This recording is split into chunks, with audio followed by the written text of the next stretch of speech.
La ronda de octavos de final se ha acabado y con eso nos acercamos cada vez más al final de esta Eurocopa, pero también hay que ver y analizar las sorpresas y los resultados esperados en esta fase de eliminación. Sin más rodeos, dijo el vaquero, comenzamos.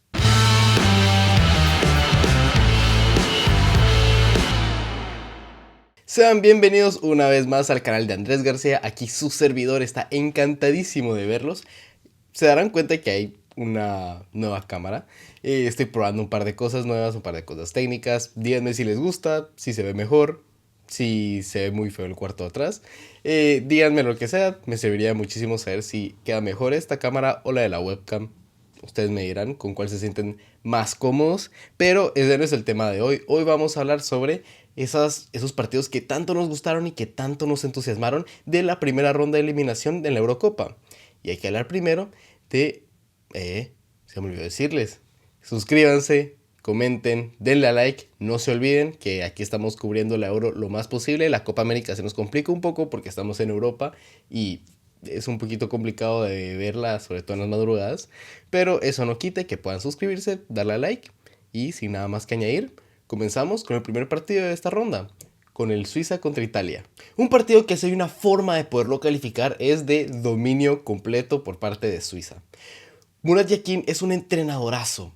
Genuinamente creo que se me olvidó mencionarlo en el video del 11 de la fase de grupos y lo infravaloré mucho. Y creo que ahora sí podemos hablar de que es fácilmente uno de los 2 o 3 entrenadores de esta fase, bueno, de esta Eurocopa en general. El trabajo que ha hecho con esta Suiza es magnífico. Y como lo dijimos con Ralf Rangnick, Suiza es un equipo de entrenador. Un equipo que Italia lo sometió completamente, tanto en su presión como al momento de contraatacar.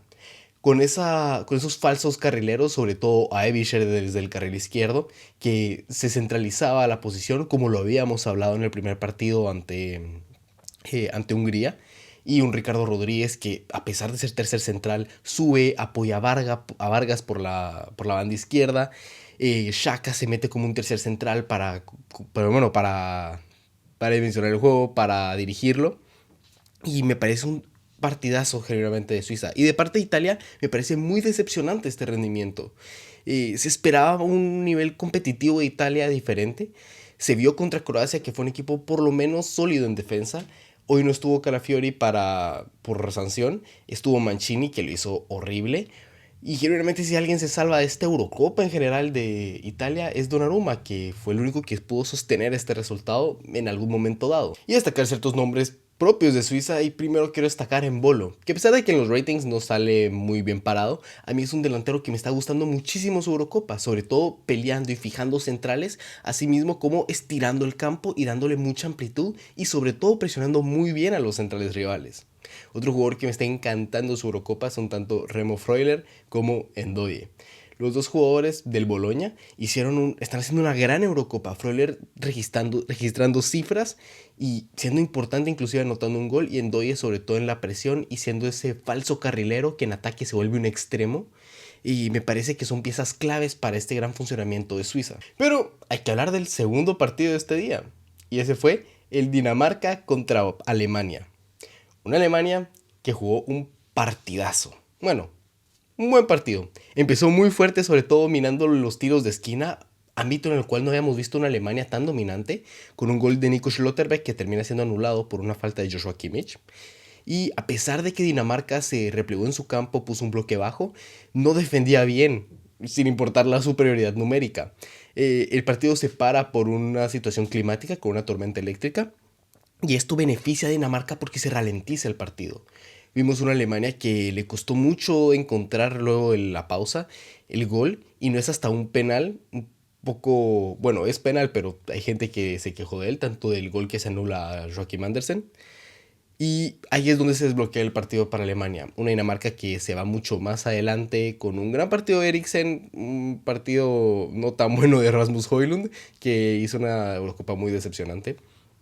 Y eso permite a Alemania encontrar muchos espacios y con un balonazo de Nico Schlotterbeck, uno de los nombres propios de esta Alemania y que posiblemente pueda volver a jugar en la siguiente ronda, es quien le da la asistencia a Jamal Musiala, otro de los nombres propios de Alemania en esta Eurocopa, el mejor jugador de esta selección junto a Toni Kroos, quien sentencia el partido por un 2-0. Dinamarca deja una mala sensación sin haber ganado ni un solo partido de esta Eurocopa, perdiendo su último duelo de una forma muy humillante, podríamos hablar. Y Alemania se posiciona como una de las dos favoritas y esperando uno de los mejores duelos en cuartos de final. Y ahora vamos con los partidos del día domingo 30 de junio, donde empezamos con un Inglaterra contra Eslovaquia. Y les voy a contar un poquito de este partido y ustedes me dirán quién creen que ganó. Vimos una Eslovaquia que por 80 minutos fácilmente se posicionó bien en su área, defendiendo de forma muy seria, conduciendo y saliendo de esa presión inglesa que no era muy efectiva, gracias a un gran Stanislav Lobotka, fácilmente el MVP de este partido, con un Haraslin que nos demostró que Kyle Walker no es el mejor lateral defensivo del mundo, que lo expuso tanto en velocidad, que supuestamente era su punto fuerte, tanto defensivamente. Haraslin hizo un partido estupendo volviendo loco a Kyle Walker. Un Strelec poniendo en duda la solidez de los dos centrales, incluso a punto de anotar un gol desde medio campo. Y es el mismo Strelec quien le da la asistencia a Schranz, que con un gran golpeo anota el primer gol del partido. Esta fue la tónica por todo el partido. Una Eslovaquia que aguantaba, que dominaba el área, con un gran Milan Skriniar y con un gran Martin Dubravka también, y una Inglaterra imprecisa que no encontraba dónde. Y tiene que llegar el hombre del aura. Ya que está de moda hablar de aura, hay alguien con quien no puedo no dejar de hablar de esto. Y es Jude Bellingham. El centrocampista inglés se saca una chilena al 95 para empatar y salvar a esta selección inglesa. Y luego en la prórroga anotó un gol Harry Kane, se mete en defender a Inglaterra, lo único que sabe hacer con Gareth Southgate. Y lo que me gustaría hablar es más de Jude Bellingham. Lo que hace este hombre es impresionante. O sea, no creo que gane el Balón de Oro, pero tienen estos momentos precisos durante la temporada que te hacen pensar que puede llegar a hacerlo.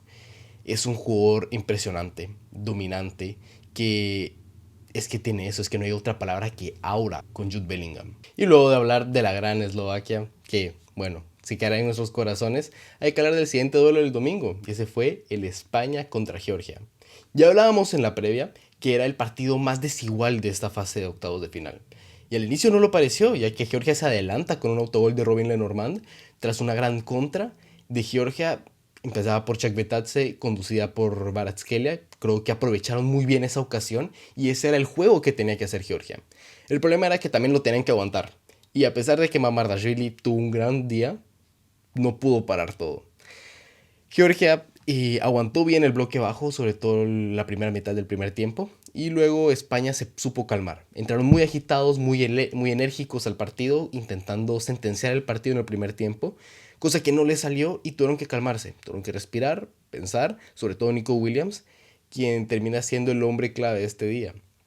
Es quien le da la asistencia a Rodri, que mete un golazo desde fuera del área.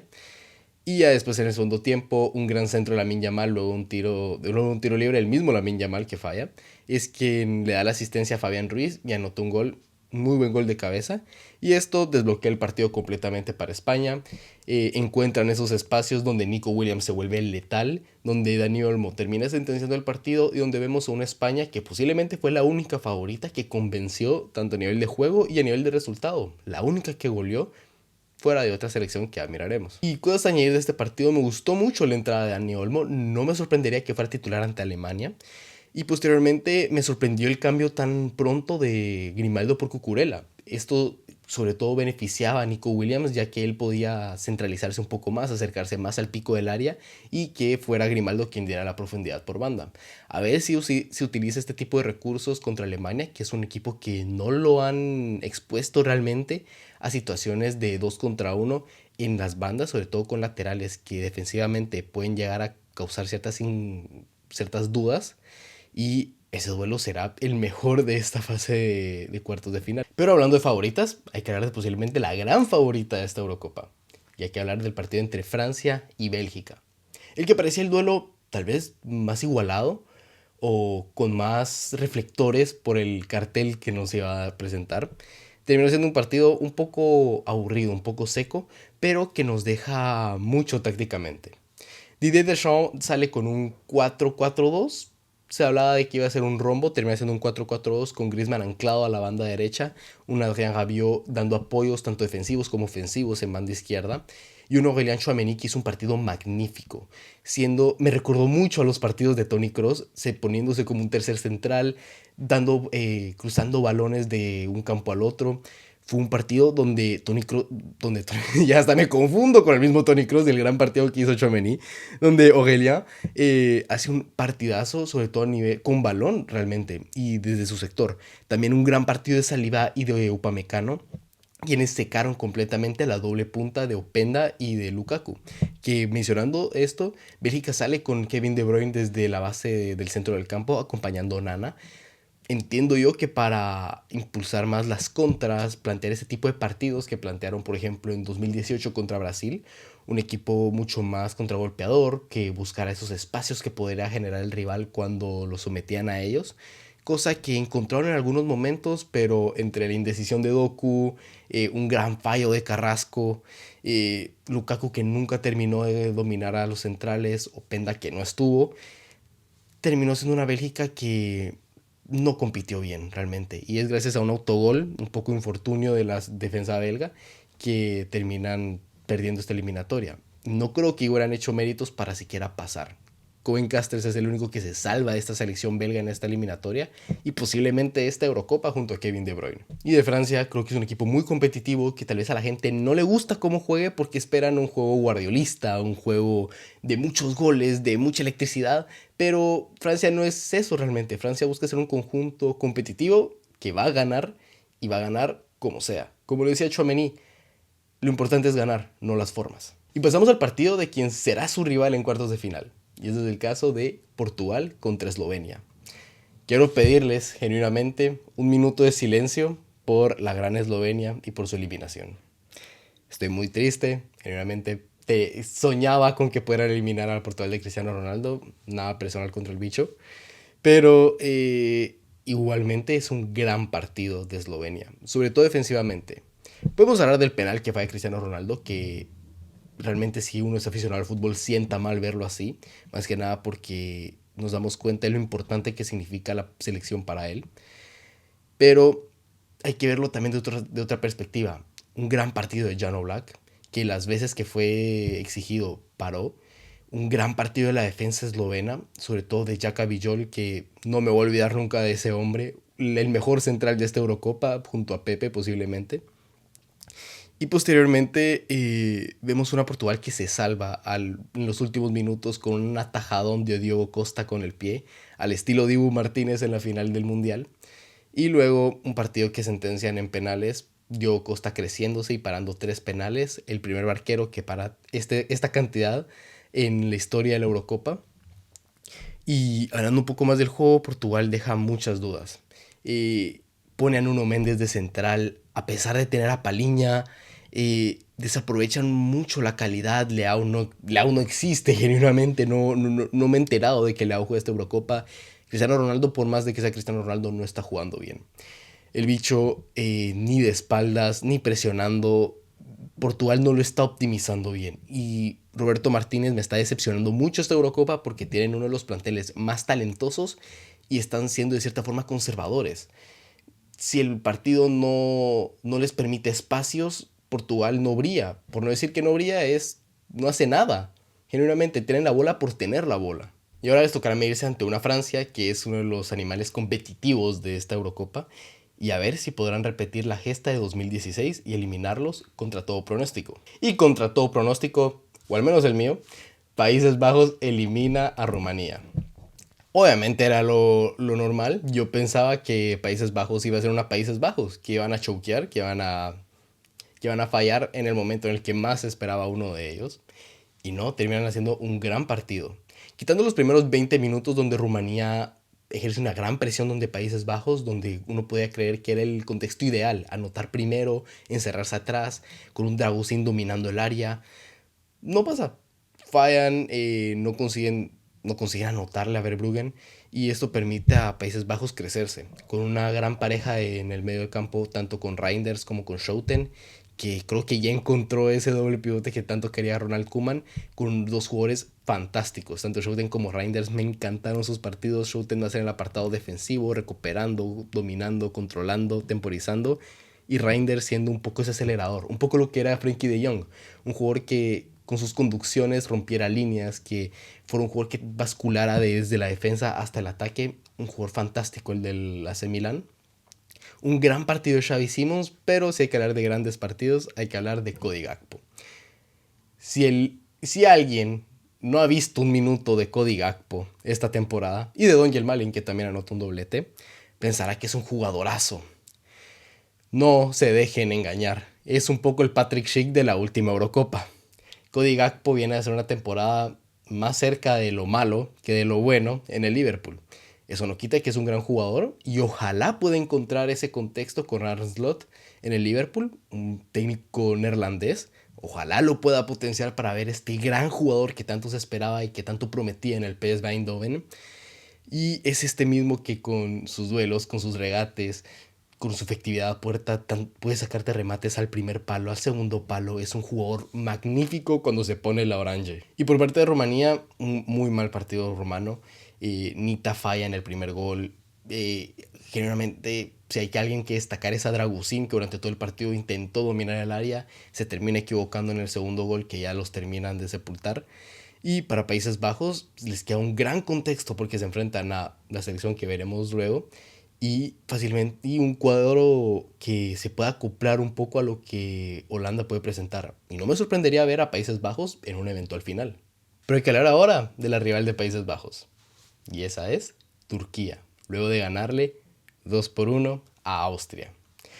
Los turcos hicieron lo que nunca pensé que iban a hacer, y era tener dos partidos buenos seguidos. Veremos si consiguen el tercero. Un gran partido de los de Vincenzo Montella, que si hay alguien que darle esta victoria es al italiano. Y a Meri Demiral, que con su doblete y sus 17 despejes dominando muy bien el área, terminan eliminando una Austria que no supo qué hacer. No tuvieron plan B, buscaron únicamente presionar y Turquía se adaptó muy bien a ese contexto, planteando a veces una línea de 5 o de 6 con Yüksek y con Kanayhan poniéndose a veces como centrales, dejando a un Kokyu, perdón, que jugó muy bien, sobre todo intentando salir de esa presión austriaca, que junto a Kadioglu, otro jugadorazo, el lateral izquierdo turco, que no tarda en irse a la élite europea, terminan sobre todo aprovechando muy bien las oportunidades que tuvieron. Austria empezó a meter centros, no sabían qué hacer realmente. Arnautovic hizo un partido asqueroso, fue un partido muy entretenido también.